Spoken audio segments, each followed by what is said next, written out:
कि north Korea ने आज अनाउंस किया है कि we are ready to help, we are ready to help. 40 साल का कोलैबोरेशन और कोऑपरेशन उनका ईरान के साथ है। आज उन्होंने कहा है हम तैयार है ईरान को हेल्प करने के लिए। ये आपको पता है तैयार का क्या मतलब है? जी बताइए। न्यूक्स, उनके पास न्यूक्लियर वेपन्स हैं, न्यूक्लियर वेपन्स हैं। और आपसे मैं अभी बताना चाहता हूं कि चीन और रूस के इजाजत के बगैर ये कभी नहीं कर सकते थे। और ये ट्रंप जो है, जो थोड़ा सा दीवाना लगता है, इसको पूछना चाहिए कि ये अनकंडीशनल सरेंडर जो ये चाहते हैं, भाई क्या आप जीत रहे हैं ये जंग? क्या अमेरिका जीत रही है? I mean, ये इसका बात ही छेड़ना उस वक्त होता है कि जब अमेरिका जंग जीत रही है। मैं नहीं समझता अमेरिका जीत रही है। और अगर आप बार बार कहते रहें कि हम unconditional surrender, then you begin to wonder कि इसका जो ज़हनी क्या हालत है, क्या है।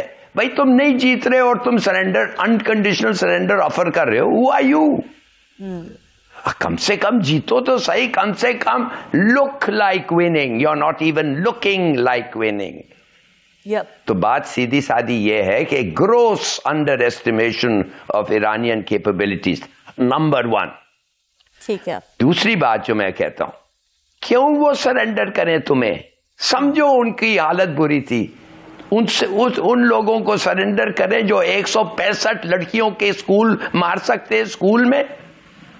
उनको सरेंडर करें जो नर्सेस को जाके उनके लिविंग क्वार्टर्स को बॉम्ब करते हैं। ऐसे बारबेरियंस के सामने सेलेक्ट करें? नहीं, बेहतर है मौत। और वो ईरान का आप देखेंगे फैसला होगा। They will never surrender like this in लोगों को। और फिर आप ये देखिए उनकी अपनी हालत देखो यार। तेल अवीव की डिफेंस मिनिस्ट्री तो गायब ही हो गया, हैफा कुछ चल ही नहीं रहा है, एयरपोर्ट्स आर क्लोज और working on an emergency basis as good as close. Destruction जो इजराइल पे हुआ है, हम लोगों को इसलिए नहीं पता चला है कि सेंसरशिप है इस वक्त इजराइल में। 5 साल कैद है। कोई भी अगर एक पिक्चर लेके मिनिस्ट्री ऑफ डिफेंस या जिधर भी ये मिसाइल्स, ईरानियन मिसाइल्स लैंड करें और भेजें, 5 साल कैद इमीडिएटली, नो क्वेश्चंस आस्क। और ये वेस्टर्न मीडिया जो बड़ा बनता है कि भाई हम तो हर वक्त सच बोलते हैं और बोलेंगे, and we defy this and we defy that in the defence of the truth. Why don't you tell the truth? Because you have accepted the Israeli conditions. और अगर आप एक्सेप्ट नहीं करते वो कंडीशंस, आप नहीं हो सकते उधर mister CNN, mister BBC, mister sky. दूसरी बात मैं आज आपको ये कहना चाहता हूं, देखिए किस तरीके से उन्होंने एक जबरदस्त बयान दिया है प्रेसिडेंट ऑफ ईरान। उसने कहा कि जैसे साकिब साहब ने कहा था कि उसने कहा कि हम अभी नहीं मानते, हम नहीं मारेंगे अपने ये जो एलाइज हैं इनके गल्फ स्टेट्स पे हम बम नहीं करेंगे इसलिए कि अगर वो ना करें। बड़ा क्लेवर मूव है ये कह रहा है। और किया उन्होंने जानबूझ के, और जरूरत थी करने। बताना था ये GCC स्टेट्स पे मत समझो हम कर नहीं सकते हैं। जब उन्होंने 2-3 को बिल्कुल तबाह कर दिया, उसके बाद उन्होंने कहा हम और नहीं करेंगे। साथ साथ उन्होंने कहा I am sorry we had to demonstrate in this way, मगर वो डेमोन्स्ट्रेट इन दिस वे नहीं कहा, मगर सिर्फ सॉरी कह दिया।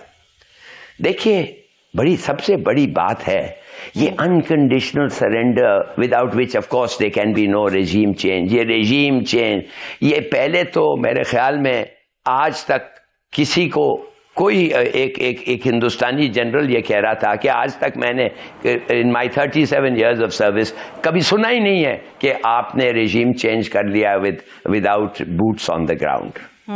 तो ये समझते हैं कि क्या ये समझते हैं ये कुर्दों से करवा रहे हैं ईरानियन, जो sorry I beg your pardon, जो अमेरिकन कुर्दों से करा रहे वो कर सकते हैं। वो इट्स लाइक थिंकिंग कि ये BLA सेसेशनिस्ट पूरा बलूचिस्तान को उठा के एक मुल्क बना देंगे। It's as stupid as that, right? तो वो नहीं हो सकता। तो ये क्यों ऐसे बात कर रहे हैं?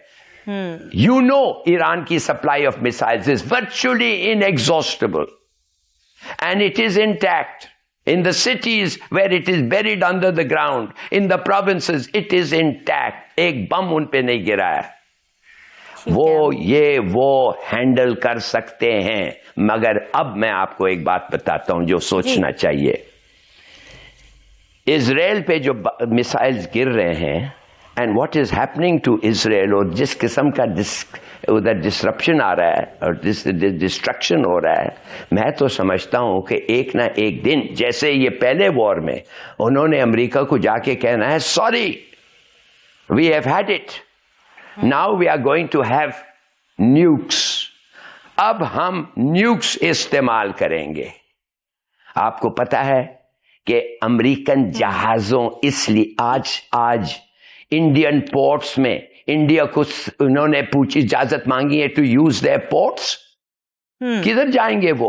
India, to use their ports, too far.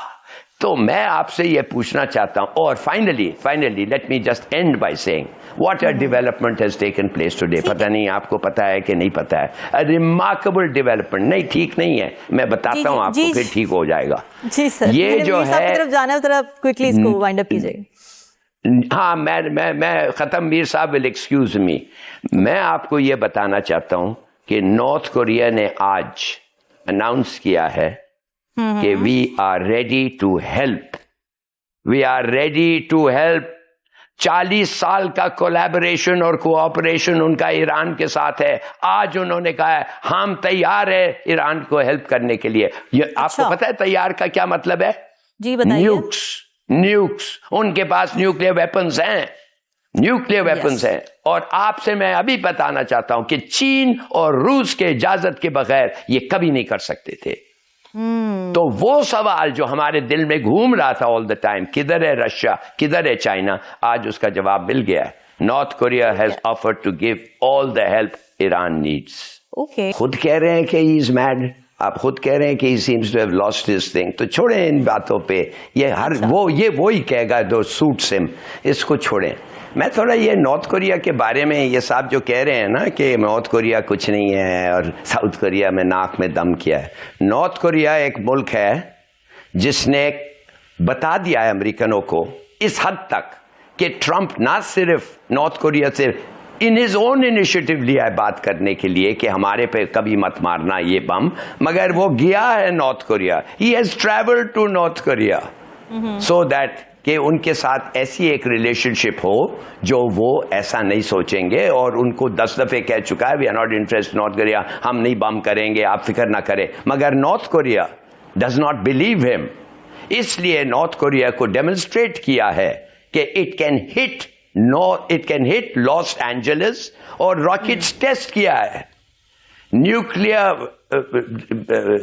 Nuclear carrying missiles test किया है पैसिफिक में उनके सामने, और बता दिया है कि मैं उधर पहुंच सकता हूं.